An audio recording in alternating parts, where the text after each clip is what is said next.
Portia Monique rolling out. Hello, Portia Monique. Hi. Hi, ladies. Such a pleasure to see you and speak with you today. Wonderful. So, two powerhouse women, of course, in film that hilariously and honestly explore how we juggle love, ambition, and family. Let's talk Ella McCay. There it is. Love, ambition, and family. Yes. So, Jaime, your comedic timing has always been effortless. That's right. What about Helen's character allowed you to bring both humor and heart in such a grounded way? Well, that's very kind of you. It's a great part. You know, the truth of the matter is, James L. Brooks writes great scripts. And that he asked me to play Helen, for me it was just sort of easy. The whole movie is the relationship with Ella. And for me, just being her cheerleader through the decades is, and teacher and guider, is the beauty of the part. To me, it's the part. I can't take any credit for... Yes, she can, and No, I'll say I for can't. why. Because it's not really her job. She can't. It's hard. But your nature. Sorry, that was beautiful, and it's true. But also you do have a very ineffable quality to be incredibly generous. You don't count what you give.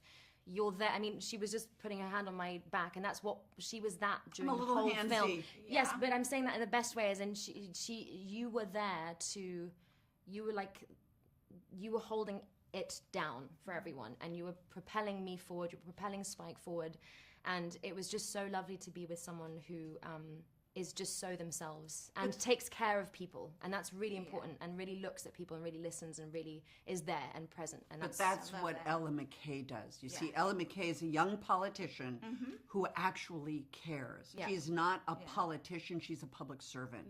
Which is the nature of what elected officials should be, right? Should be. It's her biggest quality. And so to me, that Helen supports those efforts and sees in Ella all of her intelligence and grace and compassion and kindness is the movie. The movie's called Ella McCay. It's not called Helen. Well, it could be Hella. Ella McCay. I love the conjunction. Thank you. So yes, and then I love the way that you protected her all throughout the movie, right? So no, you weren't the mother figure, but how you have those aunties that come in and they just be like, move out the way because I'm gonna make sure that she's okay. And so that's what you did. You know what? In some other cultures, I've been, like, a friend of mine calls me auntie. And in cultures, aunties are these important matriarchal figures. Of course, in America, it's slightly different. It's separated a little bit, auntie. You're removed, whereas in other cultures, auntie is so part of integral. And in our movie, Aunt Helen is an integral part of Ella's life. Yeah. I love that. Now, Emma, amazing job in Thank you. just being so realistic in your character, right? And so relatable. Thank you. She represents so many young women trying to do it all, trying to manage, trying to just make everyone happy, right? Yeah. How did you approach portraying that constant tension between perfection and self-preservation? Oof. Wow, that is a really excellent question. Wow. It's really great. Wow. I'm going to probably not speak as eloquently as you. But again, it's all there in the script, and it's so beautifully dense and rich, and there was so much work and rehearsal and research that went into it. And, you feel the hours and the weeks and the months that Jim put into the writing. So it's all there for the taking. But it's interesting playing someone who is older than myself as well, by a couple of years, and someone who's experienced what she's experienced, who's part of in a different culture to mine, really. So it feels like it was a real shift for me and a real journey.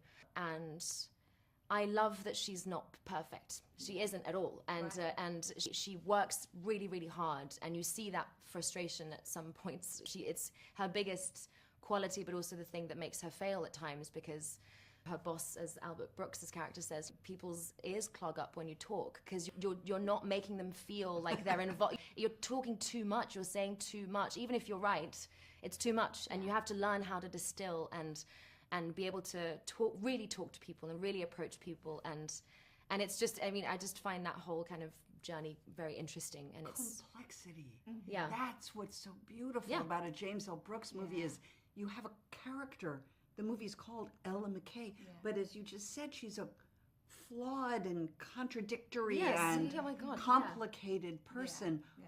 but her heart It's there. is wide open with the goal of helping people. Yeah. And that's what's so magical, that we're in a movie that's about somebody trying to help people. And that's it. And with nothing in return. With Right. nothing in It's return. beautiful. It's a I really loved great it. thing. I loved it. Last question for both of you women. What do you hope that women, especially young women who are trying to balance it all, family, career, what do you hope that they take away from Ella McCay? I'll start with you first. I hope that they'll take away a lot of things. Again, it's a very complex, nuanced thing, and I think Jim doesn't judge his characters ever, and I think they're allowed to make mistakes, and they're allowed to fumble and fall and be the ugly version of themselves, as well as the sort of wholesome, kind, benevolent version too, and hardworking versions. I don't know, I just hope people can see that everything's possible in it, to see the potential of life and work and how that can be done. It's been done and it can continue to be done. And it doesn't have to be perfect. No. I would say find your people. Yeah. That you in order to do what you just said, you have to have people who love you. Yeah. And who believe in you. Who believe in you 100%, yeah. and love you unconditionally, so that they are a safe zone for you. Because you can't go out there and try to do all the things you've mentioned in your question without someone who you can be real with. Yeah. And the beauty here is that this relationship is very real, They are that. screen, off screen, and it translates. Yeah. And that's the beauty of Ella McCay. Well put. That was really great. That was well put. Thank you, ladies, so much. Thank you. Two brilliant women, one unforgettable film. Ella McCay is funny, fearless, and full of heart. Oh, wow. Seriously, what? Can You we need just to stick with us. Can we just take Can you tell us how to talk? I think we should just book God. extra seats for the rest of the tour. Because I would put you right Honestly, here. you're so good at that. Wow. And then we can just repeat that over and over again. That's the best Thank you so much. endorsement we could ever want. Yeah. Hello and welcome to Rolling Out Star Studio. I'm your host, Portia Monique. Today we are here with Spike Fern. You bring quite quiet humor and heart to Casey, the brother trying to find himself in this movie, right? Casey is fragile, but he's funny, eccentric. How did you find that emotional balance in such a layered character? Well, I guess that was mainly just like the writing, and a lot of it was from James's mind, I guess, and me just going in and doing what James had written. And but I don't know, Casey was so interesting for me. It was like he's such an interesting guy, but you know, there's a humor within, like, human beings are just funny in general, and it's like that kind of thing. You know, I think if you find the complete humanity of someone, then it's like that's probably pretty funny. You know, Humans are funny, and they're naturally funny. And I'm listening to you and your accent. I didn't get any of that from the film, so excellent job. Oh, thank you. Cheers. You're welcome. Now, you and Emma Mackey have such believable sibling chemistry. What was your dynamic like off camera? Very similar to how it is on camera, I Yeah. guess. You know, me and Emma bonded pretty quickly. I have a sister that's very close to Emma's age, and she's like one of the closest people to me, so I felt like very safe around Emma. She reminded me a lot of my sister, and we just had a family bond straight away, I guess, you know. Yeah, I love that. And I was also happily surprised in the film. I did take a look at the trailer, so I kind of knew what to expect. But I was happily surprised in the film when you were speaking of your girlfriend and you end up trying to go get her back and she was black. And I was like, oh, that was nice. And the scene where you guys were kissing, it was so believable. It was you guys did a great job. Thank Now, your journey also touches on mental health and isolation, but in a more subtle way. What message do you hope that audiences take from your character? Yeah, from a mental health, and isolation. You know, I think some people can just resonate with Casey and see that, like, I guess, you know, people go through stuff all the time, and I hope it can help people that are going through very similar situations. And I hope it helps some people, I guess. Okay.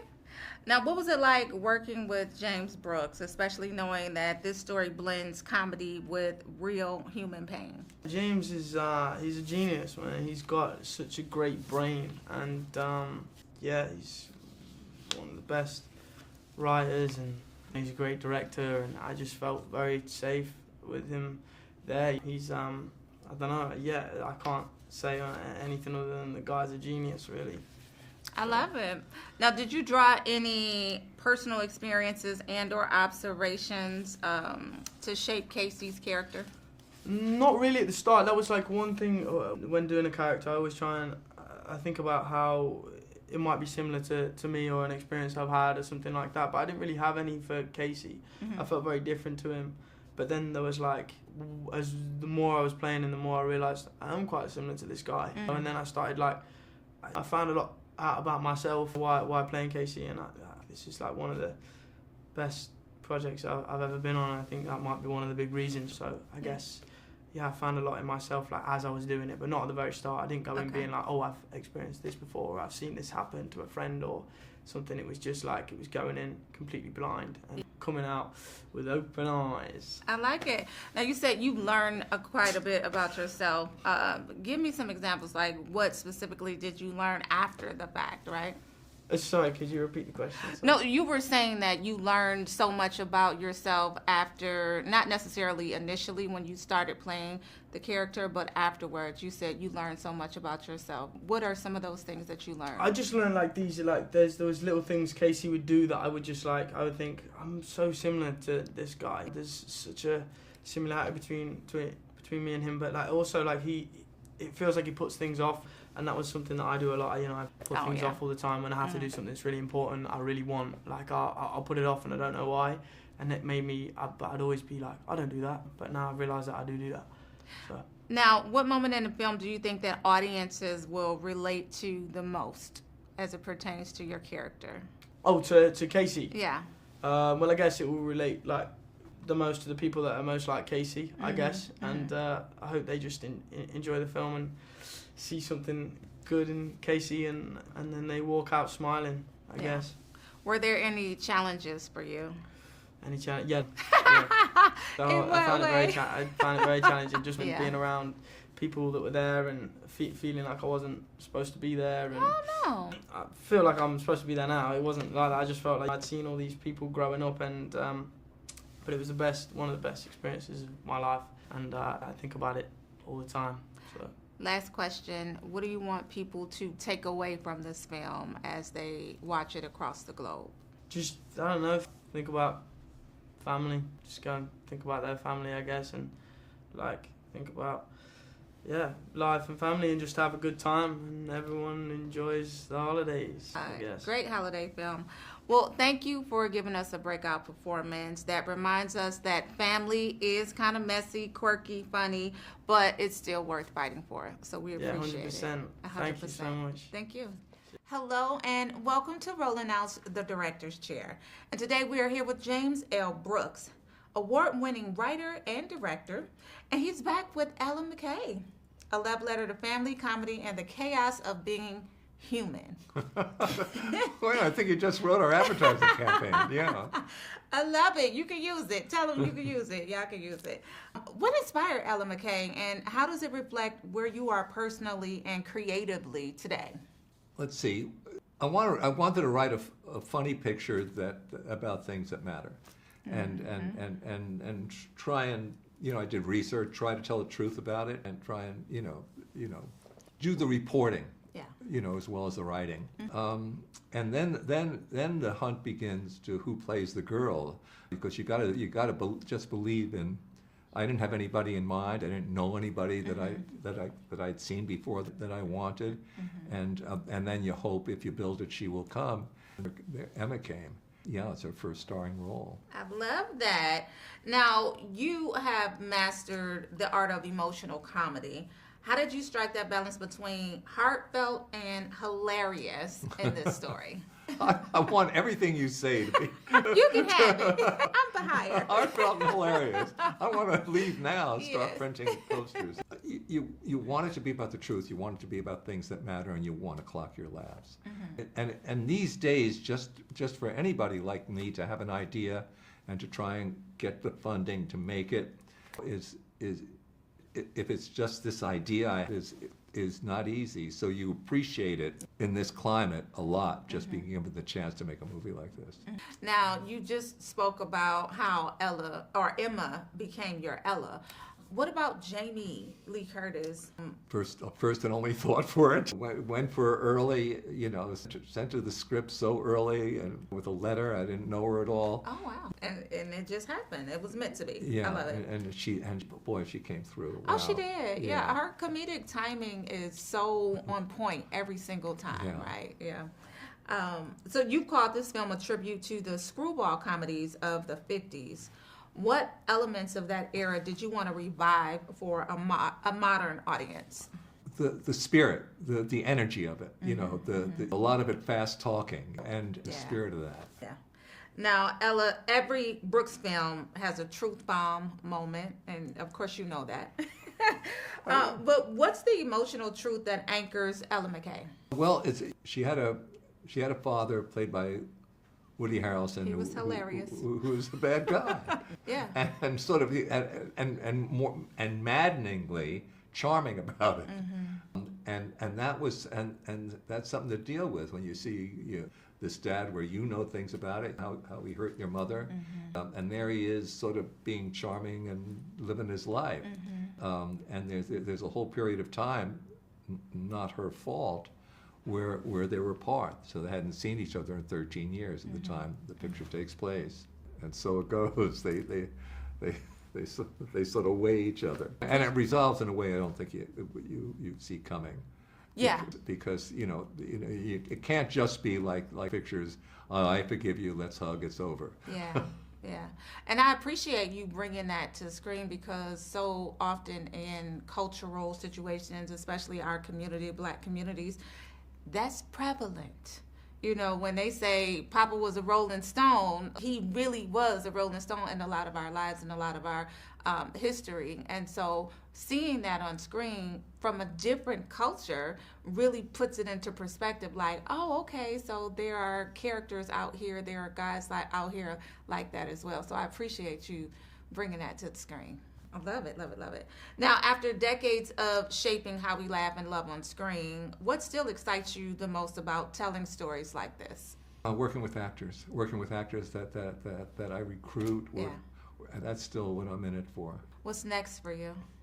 I have a few notes. I have a few notes for a picture that I'm going to try, and so I'm sort of waking up, thinking about the next thing. Where do you get your inspiration from? I'm a news junkie. Okay. Like if given 2 hours, I'll read everything that happened that day, and I think just all that coming in, something comes out of it. Well, we certainly appreciate your time. Thank you for keeping us entertained and laughing throughout the years, and bringing some realistic characters to life. Ella and Emma McCay, she really brought to the screen that even though we want to be perfect as women, we still have lives, and being perfectly imperfect is such a thing, and we can't handle it all. So thank you for bringing that to the screen as well. Thank you. I appreciate that. Yeah.